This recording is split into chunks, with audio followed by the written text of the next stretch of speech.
মুহাম্মদ রাসূলুল্লাহ সাল্লাল্লাহু আলাইহি ওয়াসাল্লাম রোজা অবস্থায় কারো বিপদ হয় নাই, জীবনে মুহাম্মদ রাসূলুল্লাহ সাল্লাল্লাহু আলাইহি ওয়াসাল্লাম রোজার বাইরেও বিপদ করে নাই। কিন্তু মাহে রমজান মুবারকের ভয়ে তালাশ করলে কোনো হাদিসে দিতে পাওয়া যায় না আল্লাহ রাসূল সাল্লাল্লাহু আলাইহি ওয়াসাল্লাম কারো বিপদের মুশাইয়াত করছে। পরিপূর্ণভাবে মুহাম্মদ রাসূলুল্লাহ সাল্লাল্লাহু আলাইহি ওয়াসাল্লাম আদর্শ সাহাবায়ে কেরামদের বিশ্বাস ছিল, যে কারণে হযরত সাহাবায়ে কেরামের জিন্দেগির মধ্যে কখনো মাহে রমজান যখন আসতো, মাহে রমজানের বাইরেও আরো সমালোচনার বিপদ তাদের মুক্তি আসতো না। বিপদ কারে করে?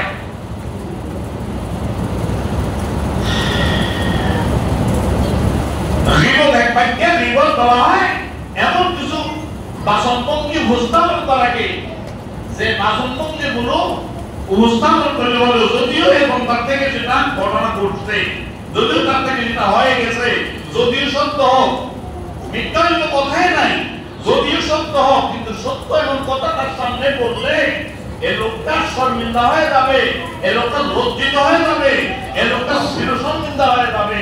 এমন ধরনের সত্য কথাও তার সামনে বলা, তার পিছনে বলা কবিরা গুনাহ। 25 বছর বয়সে বান্দা জানা করছে, ওই বয়সে যারা তার বন্ধু বান্ধব দুস্থ আমার ছিল তারা সবাই জানছে, তারা ওইটা বিচার করছে। বয়স তখন 80 বছর হয়ে গেছে, এখন তার ছেলে আছে, তার মেয়ে আছে, তার ভাই ভাতিজা আছে, তারা সবাই তার ভাই ভাতিজা বন্ধুরা আছে, সমস্ত খাটলোকার আছে। তারা জানতো না এই ব্যক্তিটা 25 বছর বয়সে কি করছে, যে মাত্র আত্মকার মধ্যে ওইটা তুমি সমালোচনা করে তার জীবনের হাসা কথাটা বলেছ, 25 বছরের হাসা কথা। তোমাকে এই হাসা কথা বলার জন্য কে আদেশ দিয়েছে? এই লোকটা 25 বছরের একটা হাসা কথার কারণে, একটা অপরাধের কারণে ছেলের কাছে লজ্জিত হয়েছে, বাতিজার কাছে লজ্জিত হয়েছে, সমাজের কাছে লজ্জিত হয়েছে, মহিলার কাছে লজ্জিত হয়েছে। আল্লাহ রাসূল সাল্লাল্লাহু আলাইহি ওয়াসাল্লাম ফরমান, এই ধরনের বিপদ শাখায় যে সমস্ত বান্দারা করেছে, যতক্ষণ পর্যন্ত এই যার সমালোচনা করছে, বিপদ শাখায় করেছে, তার কাছে তাই আমার যতক্ষণ না নেই ততক্ষণ পর্যন্ত এই ব্যক্তির সমালোচনার বিপদ গুনাহ মাফ হবে না। আল্লাহর এত মায়া, আল্লাহর এত মহব্বত, আল্লাহর এত দয়া, আল্লাহর একটা বন্দাকে আটক করবে না। আল্লাহ আমাদের বিশ্বাস, আমাদের ধারণা আল্লাহর একটা বন্দাকে মাফ করবে না, এত দয়া লইয়া আমাদের শাস্তি দেবে না, আমরা আটক হয়ে যাবো বিপদের শাখায় নিয়ে সকলে আড়াল দিয়ে। বলেন দেখি, এখন এই সত্য কথাটা দ্বারা তার বাপমূর্তি নষ্ট হয়েছে নি? কথা বলো, তার বাপমূর্তি নষ্ট হয়েছে নি? বুঝছি, বড় বড় কথা কয়, হইস হয়ে গেছো তো আলোচনা। আরে বেড়া, দরকার তোমাদের গাছলে কল দিয়ে হালাই লাগলো, এটি না মনে করো তোর নাম কিটা কম, তো তোর মোবাইল দিয়ে পাই কইলে না, কইলে না, কইলে না, সলামের নাম কিটা কম, আর কিটা কয় আবার কিটা, তার সরল আছে নাই। এই হাসা কথাটার দ্বারা তার ভাবমূর্তি নষ্ট হয়েছে। এই মুহাম্মদ সাল্লাল্লাহু আলাইহি ওয়াসাল্লাম এরকম হাসা কথা করার জন্য নিষেধ করেছে।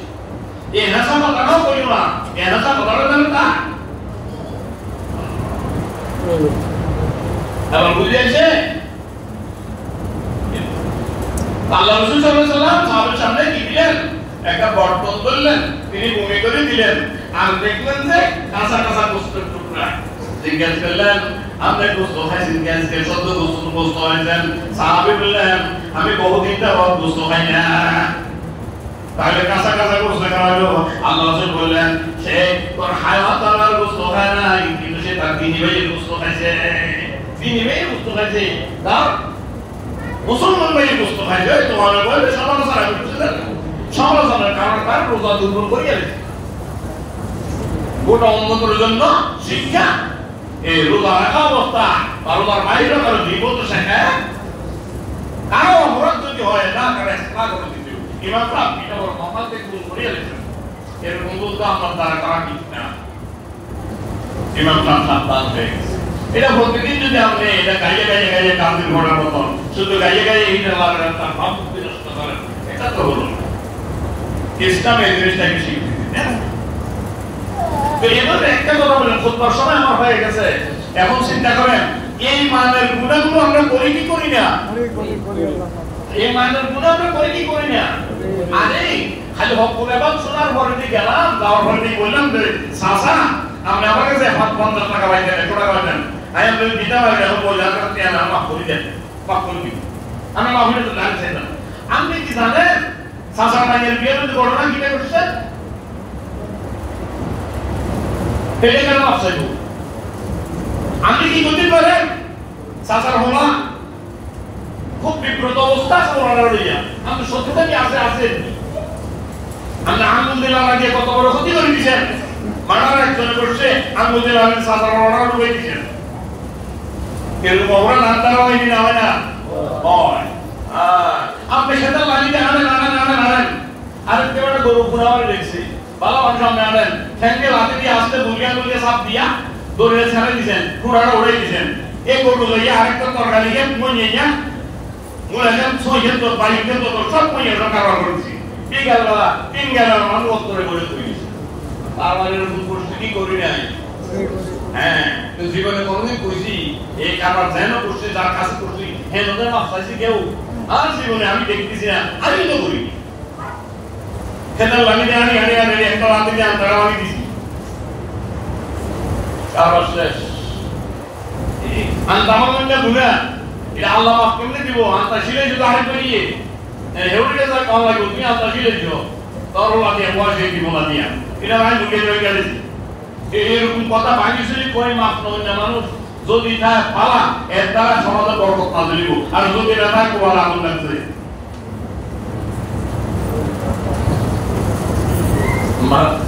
من قرأ القرآن فاستظهره فأحل حلاله وحرم حرامه أدخله الله الجنة وشفعه في 10 من آل بيته كلهم قد وجبت لهم النار। কথা আমি বাড়াই না, তবে আসল কথা আইসা বলি। আজকে তো আখির রমজানের 10 দিন ইতিকাফ সুন্নতে মুআক্কাদায়ে কিফায়া, সুন্নতে মুআক্কাদায়ে কিফায়া কে কে আছি? আলহামদুলিল্লাহ, 1 জন 2 জন 3 4 5 আলহামদুলিল্লাহ আলহামদুলিল্লাহ আলহামদুলিল্লাহ। আল্লাহ কবুল করুন। একজন তো অসুস্থ, বিসমিল্লাহ তো অসুস্থ, এই 7 জনকে বিসমিল্লাহ তো অসুস্থ। আমাদেরকে আন্তরিক মোবারকবাদ না জানাই ভাষে এজন্য যদি আজকে তারা কেউই এটা কেমন না বসতো সমান পরিমাণে গুনার ভাগে আমি হয়ে দিলাম। কত বড় ইহসান তারা করছে, আল্লাহ তাআলাকে খায়ের জাযা দান করুন। আমিন। এবং মাহে রমজানের শেষের 10 দিনের যে কোনো বেদর রাতে সবে কদর লুকাইতো আল্লাহর কাছে।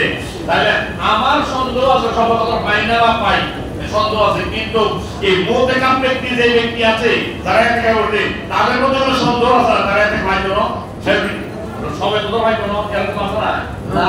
নিঃসন্দেহে তারা সবে কদর পাবে। তো নিঃসন্দেহে তাদের দোয়া কবুল, নিঃসন্দেহে তাদের দোয়া কবুল, নিঃসন্দেহে তাদের দোয়া কবুল। এইবার তার কাছে আমি আগাম দোয়া চাই, সবার লেসন গ্রাম পাশে হওয়ার পক্ষ থেকে দোয়া চাই। মহিলারা তো মাত্র আছে না, মহিলাদের পক্ষ থেকে দোয়া চাই। আপনাদের কাজ আমাদের জন্য দোয়া করা, আমাদের কাজ আপনাদের জন্য দোয়া করা, ইহসান করা। একটা থাকার অবস্থা হওয়া করছে, আমি যদি পাশে থাকি এর কাছে কোনো ডিলে দৌড়ে দিলে না হয়ে দিই পানিটা তাড়াতাড়ি দিই, এর সাথে কোনো কথা না বলি, সে তাড়াতাড়ি যাতে প্রশ্নটা চাইলে আমরা বুঝতে পারি। মুখ দেখা ব্যক্তি যিনি আছেন আমরা আপনি নিজের সাথে অনুরোধ, যত মুসিবত হোক বাহিরে, মসজিদের বাইরে আপনি যাবেন না, যত দৃশ্যই মসজিদের বাইরে